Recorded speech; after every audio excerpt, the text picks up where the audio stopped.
galak at pusong mapagkumbaba. Sa tahanan ng Diyos tayo'y nagtitipon, awit ng papuri sa Kanya'y iaahon.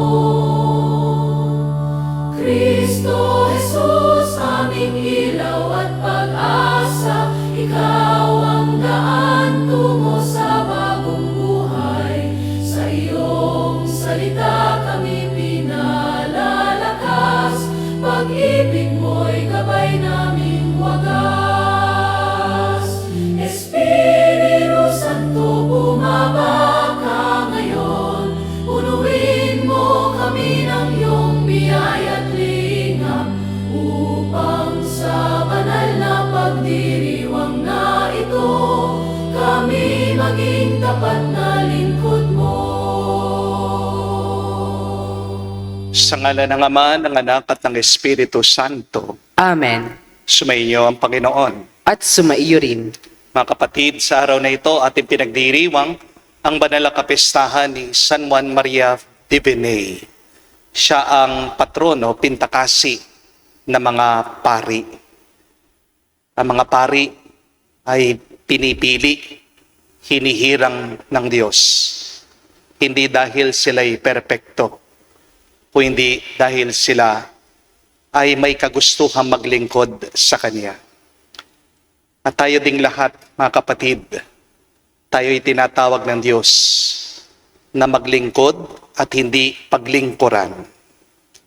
Habang pinagdarasal natin ang mga kaparian, ipagdasal din natin ang ating mga sarili, ang ating mga kapwa.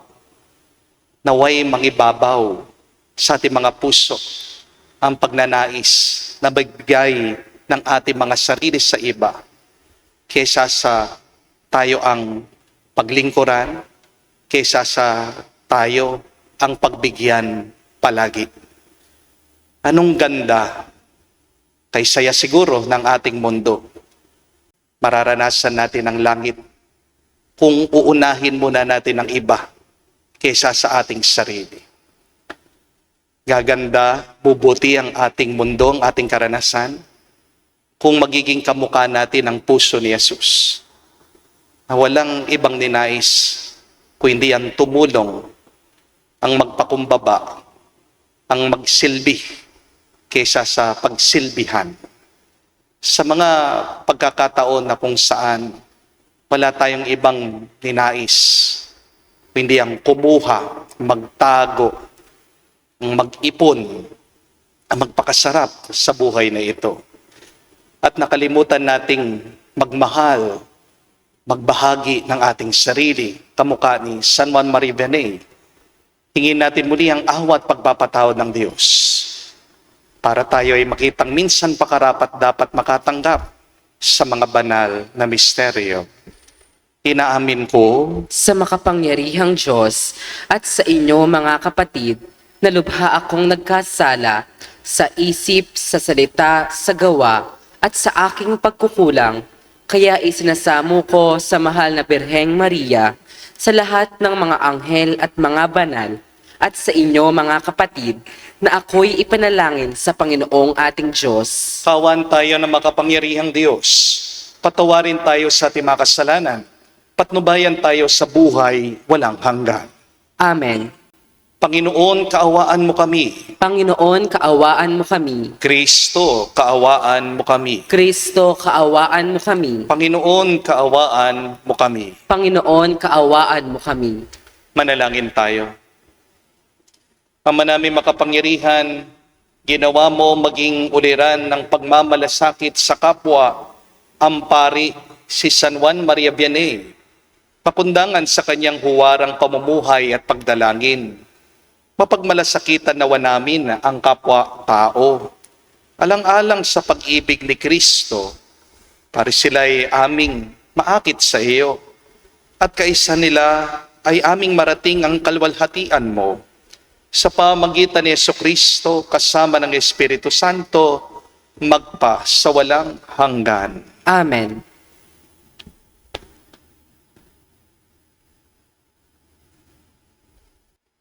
Pagbasa mula sa aklat ni Propeta Jeremias.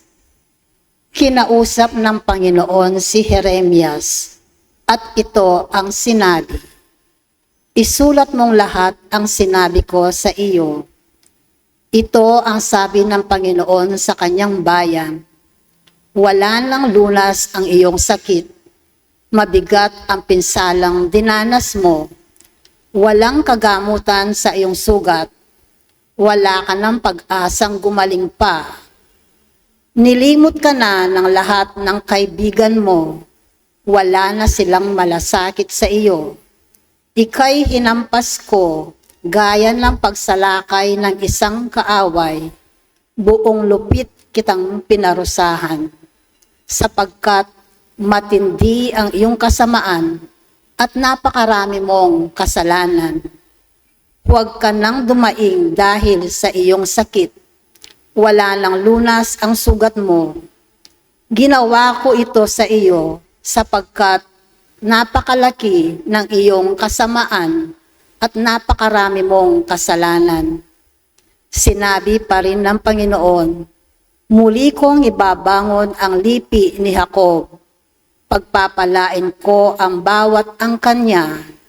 Bawat lungsod na winasak ay muling itatayo at ititindig ang bawat gusali. Ang mga tao roon ay aawit ng pagpupuri at magkakaingay sa tuwa. Sila'y aking pararamihin. Pararangalan ko sila at wala nang hahamak sa kanila. Ibabalik ko ang kanilang kapangyarihan at sila'y magiging matatag sa harapan ko. Parurusahan ko ang lahat ng mang-aapi sa kanila. Lilitaw ang isang pangulo na mula rin sa kanila. Aanyayahan ko siya, kaya't siya na may lalapit sa akin, sapagkat walang mangangahas na kusang lumapit sa akin. Kaya nga sila'y magiging aking bayan, at ako ang magiging kanilang Diyos." Ang salita ng Diyos. Salamat sa Diyos. Panginooy mahahayag kapag Siyon ay natatag. Panginooy mahahayag kapag Siyon ay natatag. Ang lahat ng bansa sa puon ay takot, maging mga hari sa buong sinukob. Kung iyong itayong pamuli ang Siyon, ika'y mahahayag doon, Panginoon. Daing lang mahirap ay iyong diringgin, di mo tatanggihan ang kanilang daing. Panginooy mahahayag kapag Siyon ay natatag. Ito'y matititik upang matunghayan ng sunod na lahing di pa dumaratal. Ikaw nga, o puon, ay papupurihan. Mula sa itaas, luklukan mong banal. Ang lahat sa lupay, iyong minamasdan. Iyong dinirinig ang pagtataghuyan ng mga bilanggong, ang hatol ay bitay, upang palayain sa hirap na taglay. Panginooy mahahayag kapag Siyon ay natatag. At ang mga anak ng iyong mga lingkod, mamumuhay namang panatag ang loob. Magiging matatag ang kanilang angkan. Sa pag-iingat mo, sila ay tatagal. Ano pat ang iyong ngalay mahahayag sa Siyon, o puon ika'y ibabansag.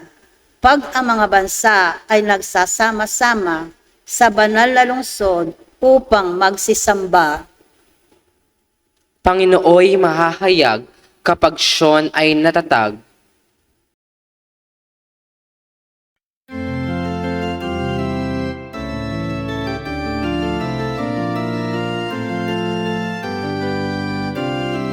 Alleluia, alleluia. Alleluia, alleluia. Alleluia, alleluia. Alleluia, alleluia. Alleluia, alleluia.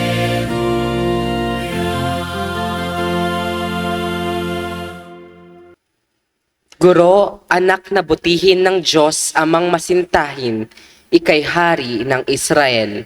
Aleluya, aleluya. Sumainyo ang Panginoon. At sumaiyo rin. Ang mabuting balita ng Panginoon ayon kay San Mateo. Papuri sa iyo, Panginoon. Nung panong yun, lumapit kay Jesus ang ilang Pariseo at mga eskribang galing sa Jerusalem. Kanilang tinanong siya, bakit nilalabag ng mga alagad mo ang turo na minana natin sa ating mga ninuno? Kumakain sila nang hindi muna naguhugas ng kamay ayon sa paraang iniutos. Pinalapit ni Jesus sa mga tao at kanyang sinabi, makinig kayong lahat at unawain ang aking sasabihin. Hindi ang pumapasok sa bibig ng tao, kundi ang lumalabas ang nakakapagparumi sa kanya sa mata ng Diyos. Lumapit ang mga alagad at kanilang sinabi, alam ninyo, nagdamdam po ang mga Pariseo sa sinabi nyo. Sumagot siya, bubunutin ang bawat halamang hindi itinanim ng aking amang nasa langit. Hayaan nyo sila. Sila'y mga bulag na taga-akay. At kapag bulag ang umakay sa bulag, kapwa sila mahuhulog sa hukay. Mga kapatid, ang mabuting balita ng ating Panginoon. Pinupuri ka namin, Panginoong Hesukristo. Magandang araw po muli sa inyong lahat. May tanong lang po ako sa inyo. Naisip niyo po ba kung bakit sa loob ng simbahan gumagamit tayo ng mga kandila? Ang kandila po ay tanda ng ating panalangin. Ito din po ay simbolo ng presensya ng Diyos. Pero kung pagmumunihan niyo, napakaganda po ng paalaala ng kandila sa atin. Ito po talaga ay tungkol sa misyon ng bawat isang Kristiyano. Pansinin niyo po, ang kandila ay may isang misyon lang, ang matunaw upang makapagbigay ng liwanag. Kapag ang kandila hindi natunaw, hindi yan makakapagbigay ng liwanag. Hindi po ba? At ganun din sa buhay ng isang Kristiyano. Kapag gusto mo lang ng isang komportableng buhay, kapag ayaw mong masaktan o magsakripisyo, baka wala ring liwanag na lalabas sa iyong buhay. At yan po ang buhay na pinakita ni San Juan Maria Vianney. Siya po ay parang naging isang kandila. Tahimik po siyang natunaw araw-araw para sa Diyos at para sa kanyang kapwa. Hindi po siya naging sikat dahil magaling siyang magsermon o magaling siyang magsalita.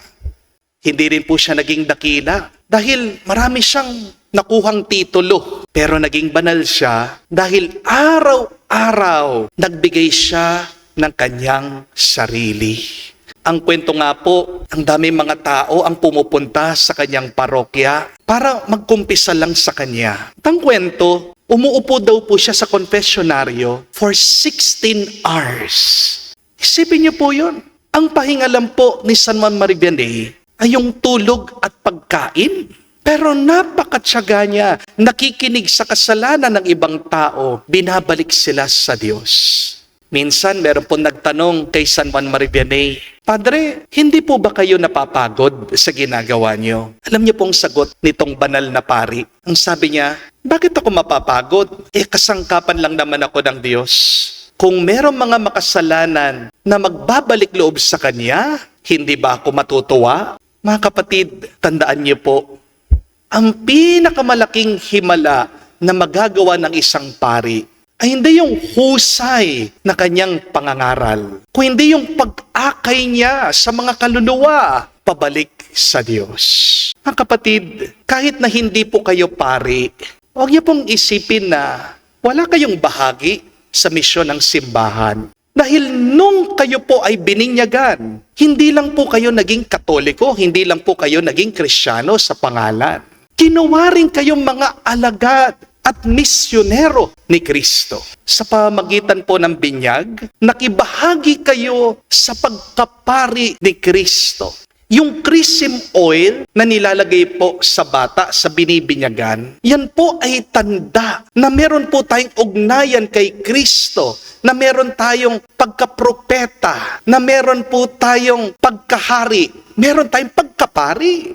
Ibig sabihin po, hindi lamang ang mga pari ang may tungkulin magdala ng mga tao sa Diyos. Kasama rin po kayo sa banal na misyong ito. Marahil, hindi man po kayo makapagmisa, hindi man po kayo makapagpakumpisal, ngunit meron po mga tao na maaabot ninyo na hindi namin maaabot kaming mga pari. Hindi po ba ang pag-aalaga, pagpapakain ng mga ina sa kanyang mga anak ay daig pa yung aming paglilingkod kaming mga pari? Meron po mga misis na napagbago nila ang kanilang mga mister dahil sila'y araw-araw na nagdarasal at nagsisimba. Meron po mga kaibigan na naisama nila mag-serve, maging active sa simbahan, yung kanilang mga barkada. Meron mga katrabaho na nagpapasaya sa iyo marahil dahil sa araw-araw nilang pagsasend ng mga inspirational messages sa inyong GC. Kaya huwag niyo pong mamaliitin yung inyong bokasyon bilang mga laiko. Dahil sa inyong mga tahanan, sa inyong mga opisina, paaralan, sa inyong mga komunidad, huwag niyong kalimutan, kayo ang nagsisilbi na kamay, paa, at tinig ni Kristo sa iba. Amen? Tandaan niyo po ito. Ang pinakadakilang tagumpay sa buhay ay hindi yung yumaman ka, sumikat ka, o magkaroon ka ng kapangyarihan. Ang pinakadakilang tagumpay sa buhay ay kapag sa pamamagitan mo, meron kang napagbalik loob sa Diyos. Amen? Nang minsan po, merong isang kwento tungkol sa isang guro. Tinanong po niya ang kanyang klase, ano sa tingin niyong pinakamahalagang parte ng lapis? Ang sabi po ng iba, yung pambura daw. Ang iba naman po sumagot, teacher, yung pong lead, yung palaman ng lapis, yun po yung pinakamahalaga. Ang sabi naman po ng iba, teacher, yung kahoy po ng lapis ang importante. Pero din pong pilosopo na estudyante, sabi niya, teacher, yung brand ng lapis, yun yung mahalaga. Pero kinorek sila ng guro. Sabi po ng teacher, tandaan niyo ito, ang pinakamahalagang parte ng lapis ay yung kamay na humahawak sa lapis. O nga naman po, no, mga kapatid, walang halaga yung lapis kung walang humahawak dito. Amen? Ano ang silbi ng lapis kung walang gamit ito? Hindi po ba? Kaya sa buhay, hindi mahalaga kung gaano ka katalino, hindi mahalaga kung gaano ka kayaman, hindi mahalaga kung gaano ka kasikat. Ang mas mahalaga ay kung nasa kamay ka ba palagi ng Diyos. Amen? Dahil ang ordinaryong lapis, kapag nasa kamay ng isang artist, isang pintor, nakakagawa po siya ng obra maestra. At ang ordinaryong tao, kapag nasa kamay ng Diyos, nagiging banal, nagiging siyang santo. Alam po ba ninyo, bakit ang daming mga tao, mahal na mahal, si St. John Marie Vianney? Hindi dahil perpekto po siya, hindi dahil wala siyang kahinaan. Sa katunayan nga po, hirap na hirap po siya noon na nag-aaral nung siya ay nasa seminaryo pa. Marami nga pong nag-isip, hindi po siya matatapos sa pagkapari. Pero ang gustong-gusto ng Diyos ay hindi ang kanyang pagiging matalino. Pero ang mahalaga sa Panginoon, ang hinanap ng Diyos, ay yung puso niya dahil marunong siyang magsabi ng, Opo, Panginoon, susunod ako sa iyo. Mga kapatid, hindi naman po lahat pwedeng magpari Pero lahat tayo, pwede tayong maging mabuting tao. Sa panahon po ngayon, alam ninyo kung ano ang kulang.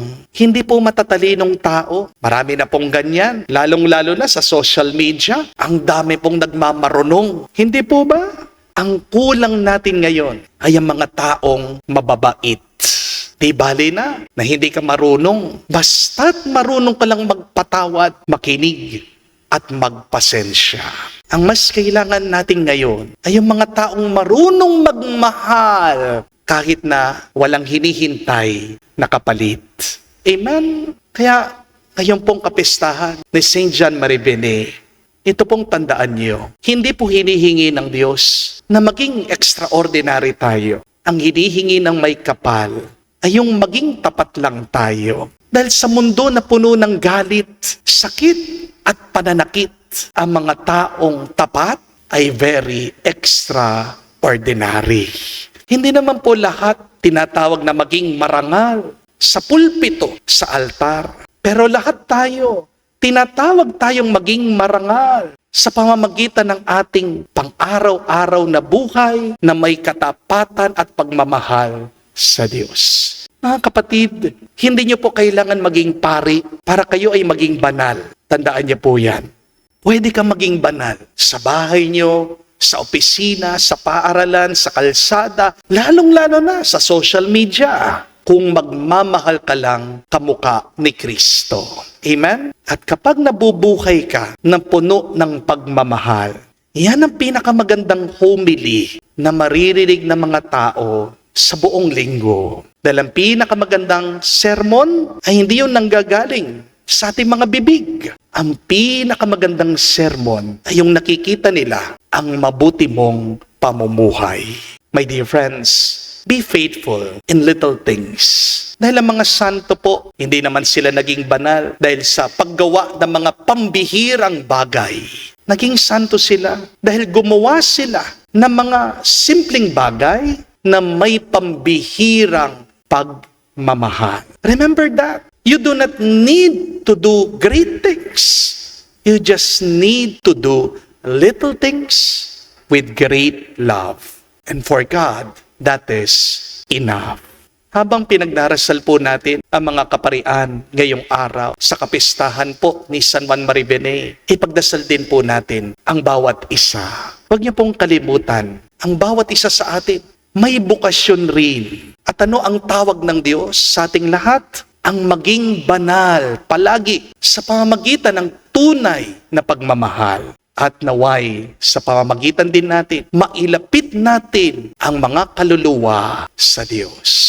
Magpatulong po tayo kay San Juan Maribene. Sabihin natin sa kanya, San Juan Maribene, ipanalangin mo kami, gabayan mo kami, ngayon at magpakailanman. Amen. Amen. Tumayo po tayo. Manalangin tayo sa Diyos bilang tapat niyang bayan na laging nakatingin kay Kristo. Kung paano pinapalakas niya ang pananampalataya ni San Pedro, alam natin na ganon din siya sa atin. Inaabot niya ang kanyang kamay sa atin upang palakasin niya tayo at itindig tayo muli. Ating sabihin, Panginoon, dinggin mo kami. Panginoon, dinggin mo kami. Ang simbahan ng Diyos naway magabayan ng kapangyarihan ng presensya ng Panginoon sa gitna ng mga krisis at daluyong na kanyang nararanasan. Manalangin tayo sa Panginoon. Panginoon, dinggin mo kami. Ang mga bansang pinaghihiwalay ng mga digmaan at pag-aalitan, naway magkaroon ng katarungan at kapayapaan. Manalangin tayo sa Panginoon. Panginoon, dinggin mo kami. Ang mga lagalag, walang patutunguhan at waring nagpapadala na lamang sa agos ng mga unos ng buhay, naway makatagpo sa simbahan ng tahanan ng kapayapaan. Manalangin tayo sa Panginoon. Panginoon, dinggin mo kami. Sa katahimikan po ng ating puso, sabihin natin sa Diyos ang ating mga personal na pangangailangan. Panginoong Diyos, habang tinatanggap mo ang aming mga panalangin, bigyan mo kami ng matatag na pananampalataya at walang kupas na tiwala sa iyong anak na aming tagapagligtas. Siyang nabubuhay at nagahari kasama mo at ang Espiritu Santo magpa sa walang hanggan. Amen.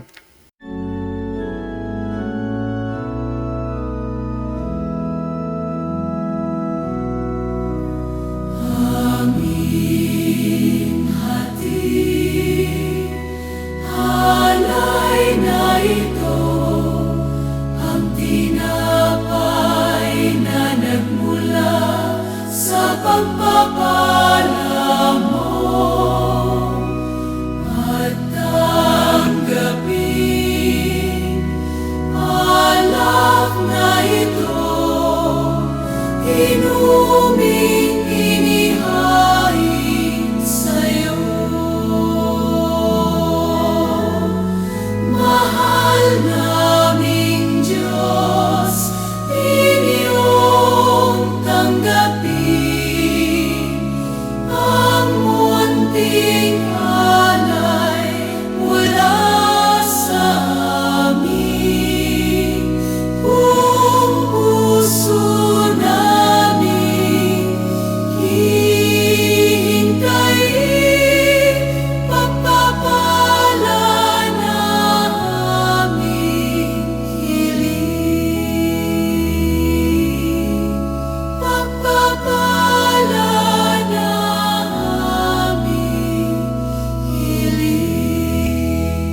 Manalangin kayo mga kapatid para ang ating mga paghahain ay kalugdan ng Diyos amang makapangyarihan. Tanggapin nawa ng Panginoon itong paghahain sa iyong mga kamay, sa kapurihan niya at karangalan, sa ating kapakinabangan at sa buong sambayanan niyang banal. Ama naming lumikha, dumudulog kami sa iyong kadakilaan upang ang kapangyarihan mong pinapahayag sa paghahain ng mga alay para gunitain ang mga banal ay magdulot sa amin ng pakikinabang sa kaloob mong kaligtasan. Sa pamamagitan ni Jesucristo kasama ng Espiritu Santo, magpa sa walang hanggan. Amen. Sumainyo ang Panginoon. At sumaiyo rin. Itaas sa Diyos sa inyong mga puso at diwa. Itinaas na namin sa Panginoon. Pasalamatan natin ang Panginoong ating Diyos. Marapat na siya ay pasalamatan. Ama namin makapangyarihan, tunay nga marapat ikaw ang aming pasalamatan. Sa pamamagitan ni Jesucristo na aming Panginoon. Ngayon si San Juan Maria Vianney ay pinararangalan sa pamumuhay niyang totoong uliran at pagiging maasahan sa panunungkulan. Kaya't si Jesucristo na maasahan sa katapatan ay inihahayag sa pangangasiwa ng sambayanan. Ang malasakit na mga ulirang tagapangasiwa noon ay nagpapatuloy magpahanggang ngayon. Sa mga panalangin kanilang iniukol, kaisa ng sambayanan mong dito'y nagtitipon. Kaya kaisa na mga anghel nagsisiawit ng papuri sa iyo. Nang walang humpay sa kalangitan, kami nagbubunyi sa iyong kadakilaan.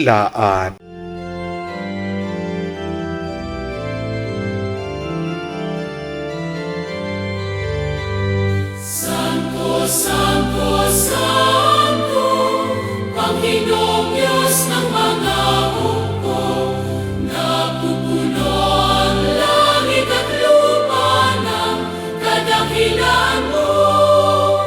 Hosana, Hosana, sa kainasan, ilang na paririto sa ngalan ng Panginoon. Hosana, Hosana, sa kainasan. Hosana, Hosana, sa kainasan.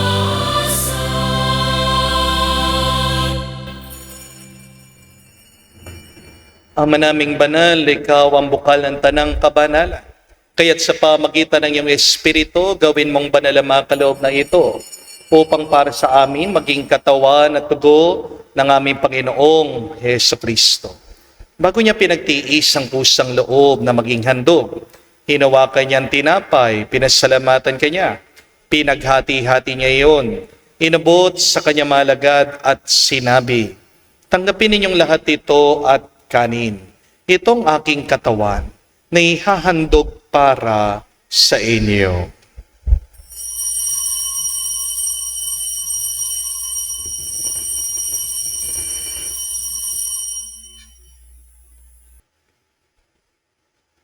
Gayon din naman, matapos ang hapunan, hinawakan niyang kalis, muli kanyang pinasalamatan.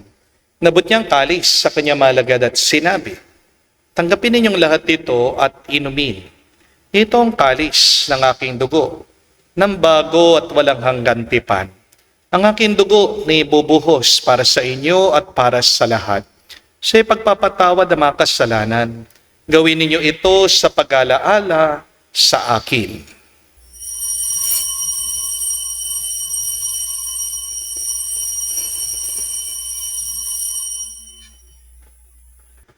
Ang misteryo ng pananampalataya.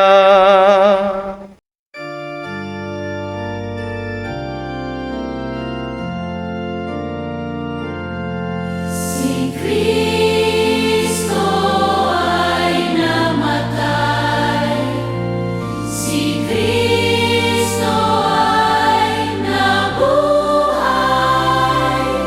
si Kristo ay babalik sa wakas, sa wakas, sa wakas ng panahon. Ama, ginagawa namin ngayon ang pag-alaala sa pagkamatay at muling pagkabuhay ng iyong anak. Kaya tinialay namin sa iyong tinapay nagbibigay buhay at ang kalis na nagkakalob ng kaligtasan. Kami nagpapasalamat dahil kami yung minarapat na tumayo sa harap mo para maglingkod sa iyo. Sinasamo namin kami magsalo-salo sa katawan at dugo ni Kristo ay mabuklod sa pagkakaisa sa pamagitan ng Espiritu Santo. Amalingapin mong iyong simbahan, laganap sa buong daigdig. Puspusin mo kami sa pag-ibig. Kay San Leon ang aming Santo Papa, si Florentino aming Arsobispo at ng Tanang Kaparian. Alalahanin mo rin ang aming mga kapatid na nahimlay. May pag-asang sila'y muling mabubuhay. Ngayon din naman lahat ng mga pumanaw. Kawan mo't sila't patuloyin sa iyong kaliwanagan. Kawan mo't pagindapatin kaming lahat. Makasalo sa iyong buhay na walang wakas. Kaisa na Mahal na Birhen Maria, Ina ng Diyos. Kaisa ni San Jose, ang kanyang malwalhating esposo. Kaisa ng mga apostol, lahat ng mga banal. Si San Juan Maria Vianney, na namuhay dito sa daigdig na kalugod-lugod sa iyo. May pagdiwang nawa namin ang pagpupuri sa ikararangal mo sa pamagitan ng iyong anak aming Panginoong Hesu Kristo.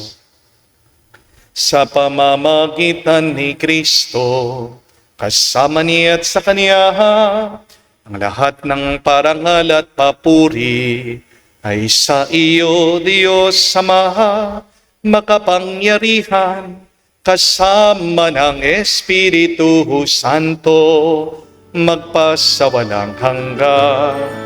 Amen. Amen. Amen. Amen. Amen. Sa nakagaling na utos sa turo ni Jesus sa Panginoon natin na Diyos, ipahayag natin ang lakas, loob.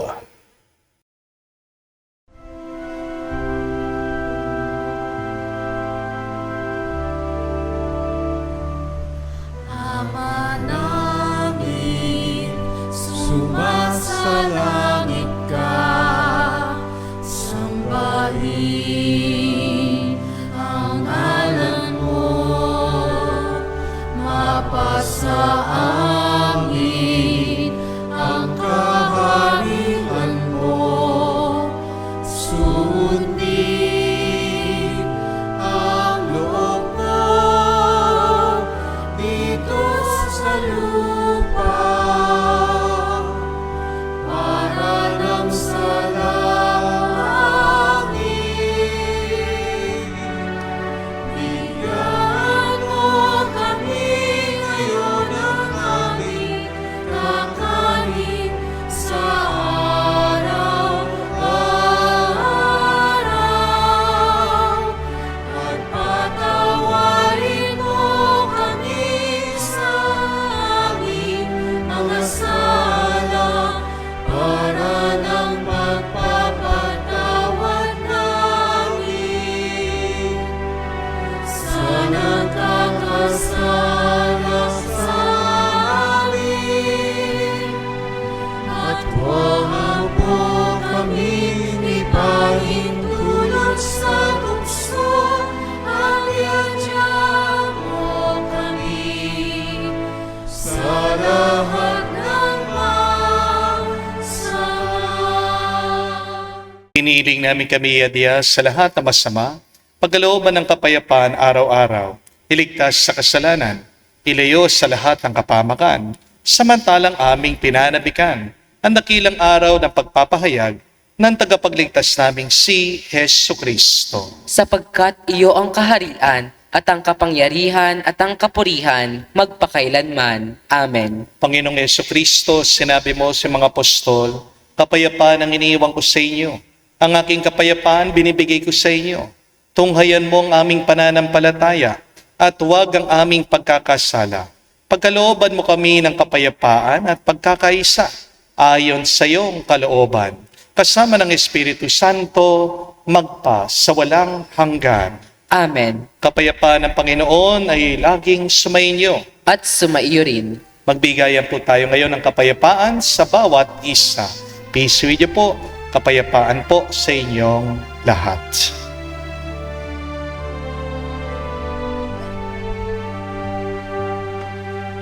Kordero ng Diyos na nag-aalis ng mga kasalanan ng sanlibutan, maawa ka sa amin.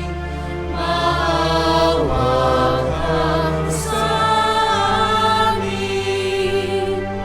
Kordero ng Diyos na nag-aalis ng mga kasalanan ng sanlibutan, maawa ka sa amin. Maawa ka sa amin. Kordero ng Diyos na nag-aalis ng mga kasalanan ng sanlibutan, ipagkaloob mo sa amin ang kapayapaan. Mga kapatid, naririto ang ating Panginoong Jesucristo, ang Kordero ng Diyos.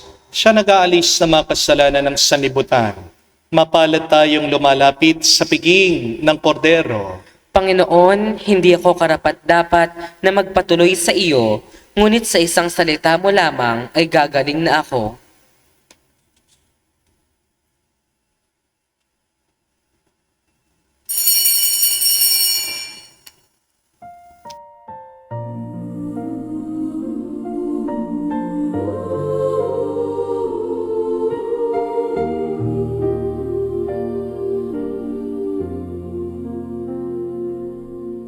Panginoong Jesucristo, dakilang pari, handog mong banal ay buhay na sarili. Sa krus mo'y natamo aming kaligtasan, pag-ibig mo'y ilaw ng sangkatauhan. Ikaw ang pastol ng iyong sambayanan, umaakay tungo sa kabanalan. Sa banal na hapag, kami binubusog ng katawan mong dulot ay pagtubo. Sa piling mo'y may awa at paghilom, sa bawat sugat ng pusong nalulumbay. Turuan mong kami maging tapat lagi sa paglilingkod at pagsunod sa hari. Manalangin tayo. Ama namin mapagmahal, ang tinanggap naming banal na pakikinabang ay maghanda nawa para sa aming pagkakamit ng kaligayahan na dinulot kay San Juan Maribene ng iyong paglingap na maasahan sa pamagitan ni Jesucristo kasama ng Espiritu Santo magpa sa walang hanggan. Amen. Maraming salamat po sa inyong greetings. Hindi lang po para sa akin, kundi para din po sa ibang kaparian. Ngayon pong pinagdiriwang natin ang Priest Day or Clergy Day. Dahil si San Juan Marivianney po ay ang pintakasi o patron naming mga pari. Pero habang pinagdarasal niyo po kami pong inyong mga kaparian, naway huwag niyong makalimutan ang inyong bukasyon. Dahil nung kayo po ay nabinyagan, meron din kayong pagkapari.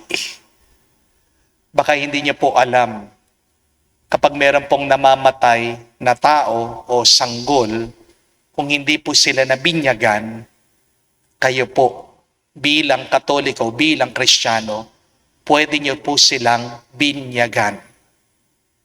Parte po yan ng inyong pagkapari. In danger of death, you can do an emergency baptism.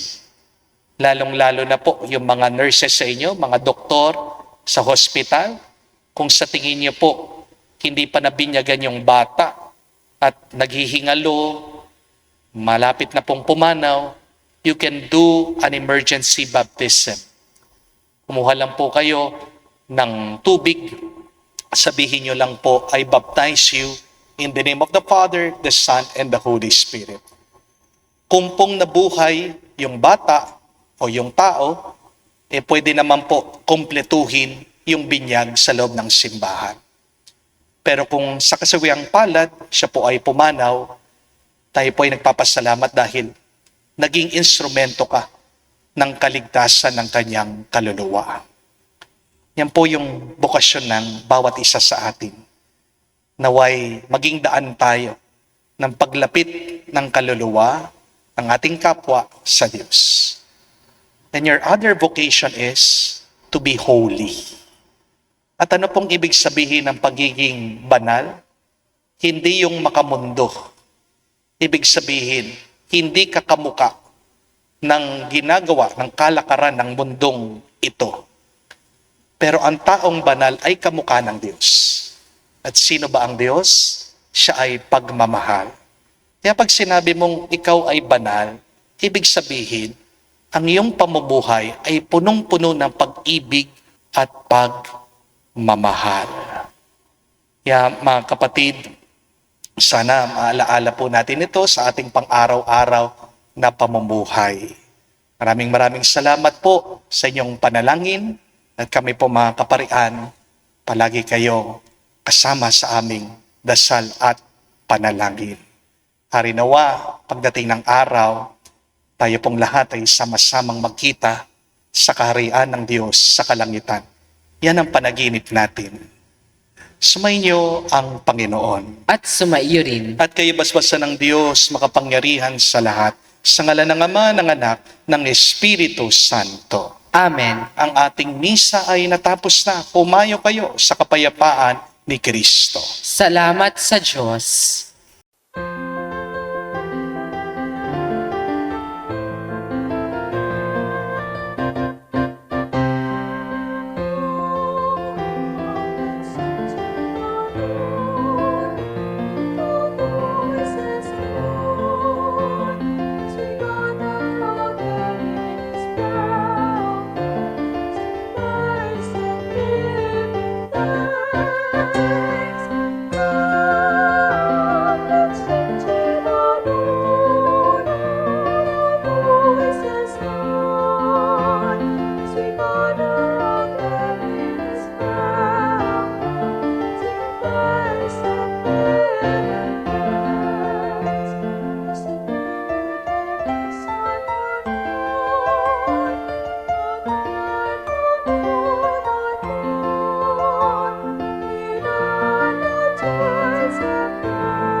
para